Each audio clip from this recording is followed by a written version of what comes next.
భారీ వర్షాలకు నాగావళి నది పోటెత్తుతున్న వేళ శ్రీకాకుళం జిల్లాలోని పలు లోతట్టు ప్రాంతాలు నీట మునిగి స్థానికులు అవస్థలు పడుతున్నారు.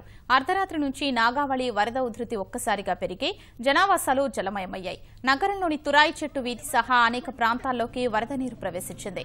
అధికారులు అప్పటికప్పుడు మోటార్లు తెప్పించి స్థానికుల సాయంతో నీటిని తోడేందుకు శ్రమిస్తున్నారు. వర్షపు నీరు ప్రవాహం ఉధృతికి సంతకవిటి మండలం రంగరాయపురంలోని వరదగట్టు కోతకు గురవుతుండగా గండి పడుతుందేమోనన్న ఆందోళన నెలకొంది. నారాయణపురం ఆనకట్ట వద్ద 1,00,000 క్యూసెక్కుల నీరు అర్ధరాత్రి నుంచి ప్రవహించగా పరిస్థితి ప్రమాదకరంగా మారింది. అప్రమత్తమైన అధికారులు ముందస్తు జాగ్రత్త చర్యలు చేపడుతున్నారు.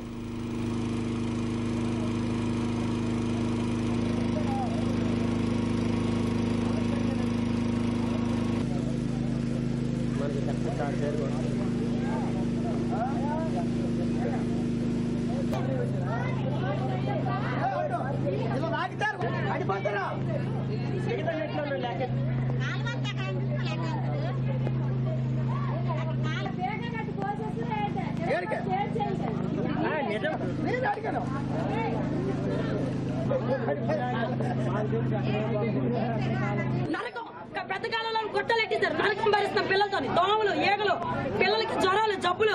మేము కష్టపడుకోదు, మాకు అవ్వదు. మాకు రూపాయి ఇచ్చింది మేము ఈ రోజు జరుగుతారు, ఈ రోజు ఏదో పెడతారు. మేము కష్టం పెట్టి పిల్లలు పెంచుకుంటాం. నరకం మేళ కట్టేసి ఇచ్చేసేసి లేని పరిస్థితి, ఉన్నది కడతాడు, లేని పరిస్థితి, తినాల్సిన పరిస్థితి. ఎవరో ఒకరు తెలుసారండి, మాకు పెద్ద మంది తెలుసు అని చెప్పడం. మోటార్లు తీస్తే మళ్ళీ మోటార్ మళ్ళీ పీకిస్తే మళ్ళీ పెట్టించుకోవడం ఎవరి ఇష్టం వాళ్ళకి అయిపోతుంది.